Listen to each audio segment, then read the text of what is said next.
Welcome to The Explainer. So, for nearly 20 years, the FBI was hunting a phantom, a bomber who was mailing these meticulously crafted explosives to universities and airlines. Today, we're going to unpack the story of Ted Kaczynski, who was one of America's most brilliant and, well, most elusive domestic terrorists. For almost 2 decades, America was grappling with this really disturbing paradox. On one hand, you've got a true prodigy, right? A mathematical genius who gets into Harvard at 16, writes a PhD dissertation so complex that literally only a handful of people on the entire planet could understand it. And then, on the other hand, you have the Unabomber, the shadowy figure living completely off the grid, whose campaign of terror left 3 people dead and dozens more injured. It's the big question, isn't it? The one that puzzled investigators for years and years. So to really understand this transformation, we've got to go all the way back to the beginning and take a look at the forces that shaped this really unique and very dangerous mind. All right, so Theodore Kaczynski was born in Chicago back in 1942. His parents were Polish-American, and they really encouraged his love for learning right from a young age. And it became clear really fast that he wasn't just smart, he was extraordinary. I mean, we're talking about a tested IQ of 167. To put that into perspective for you, that's considered higher than Albert Einstein's.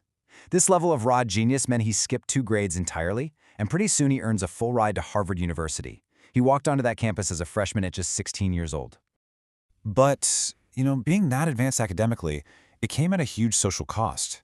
He was emotionally still a boy, but he was in a world of young men, and he really struggled to connect. This just deepened this profound sense of loneliness and alienation that would basically follow him for the rest of his life. He even grew to resent his parents for pushing him so hard, so fast. So after getting his PhD and becoming the youngest assistant professor in UC Berkeley's history, a huge deal by the way, Kaczynski did something that was just, it was almost unthinkable for someone on his career path. He didn't just quit his job, he decided to quit society itself. He was determined to live this primitive, totally self-sufficient life, hunting small game, growing his own food. But his isolation, it didn't bring him peace, not at all. Instead, his rage against the world he'd left behind just festered. He came to believe that the whole industrial technological system was stripping people of their autonomy, destroying nature, and just creating deep psychological suffering. For him, technology wasn't progress, it was a cage. And it was from this tiny cabin in the middle of nowhere that Kaczynski began his one-man war. Using that genius-level intellect of his, he taught himself how to build bombs from scrap materials he'd find or steal, turning these everyday objects into literal instruments of death. His campaign started out kinda small, with crude devices that only caused minor injuries. But over the years, his bombs got way more sophisticated and way more lethal. He targeted universities and airlines, which, by the way, is how the FBI came up with his codename Unabomber for University and Airline Bomber. His attacks got deadlier and deadlier, eventually leading to the murders of a computer store owner, an advertising executive, and a forestry lobbyist. And this is where it gets really chilling. We get this little window into his mind through his personal diary, which he wrote entirely in a numerical code that he invented himself. In it, he details his attacks with this just disturbing sense of satisfaction.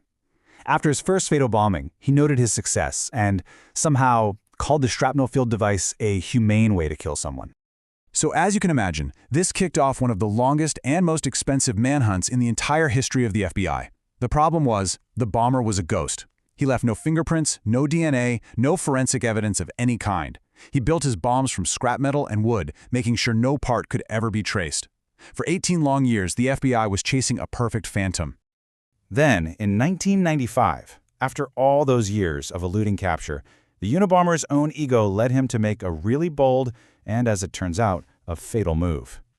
He sent out a letter and he offered a deal, publish his huge philosophical essay against modern technology, and he would stop the killing.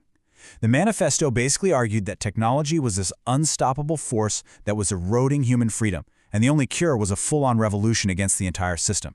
So the FBI had this agonizing choice. Do you negotiate with a terrorist? They made the really controversial decision to comply, gambling that the bomber's own words would be his downfall. And in the end, the big break in the case didn't come from forensic science or some brilliant detective work. Nope, it came from family. In a suburb of New York, David Kaczynski's wife, Linda, read the Manifesto. and she was just struck by how much the ideas and even specific phrases sounded exactly like her estranged brother-in-law, Ted. David didn't believe it at first, but as he painstakingly compared the manifesto to old family letters, the similarities, they just became undeniable. So David was faced with this unthinkable dilemma. I mean, could you make that choice? After weeks of just pure anguish, he made the call. He gave the FBI the letters, providing the first real lead they'd had in 18 years. And that agonizing decision led federal agents straight to a remote cabin in Montana on April 3, 1996, where they arrested a disheveled Ted Kaczynski and finally ended his reign of terror. So after his capture, as investigators and journalists started digging into Kaczynski's past, this really disturbing and controversial chapter from his time as a teenager at Harvard came to light, and it offers a potential explanation for his descent into violence. As this vulnerable, socially awkward sophomore, Kaczynski volunteered for what he thought was just a simple debate study. But it was so much more sinister than that. See, this wasn't just any old university experiment. It had secret ties to the CIA. And this, right here, could be the turning point. The study was part of the infamous MKUltra program, where the CIA was exploring techniques for mind control for breaking down a person's psyche. For 3 years, a teenage Kaczynski was repeatedly subjected to these brutal, personally tailored verbal attacks. The experimenters had him write essays about his deepest beliefs, and then they used those very writings to psychologically dismantle him. For some people, this psychological trauma is the key to understanding the rage that would define his entire future. All of this created a huge paradox at his trial. His lawyers, they saw the Harvard experiments as the clear basis for an insanity defense. But Kaczynski refused. He didn't see himself as a victim. He saw himself as a revolutionary. He was adamant that his actions were rational and politically motivated, and he wanted his manifesto to be taken seriously.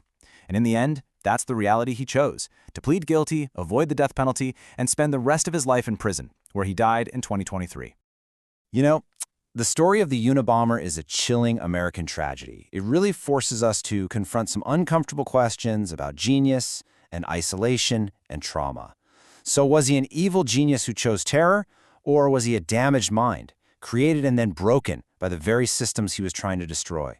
It's a paradox that really remains as elusive as the man himself.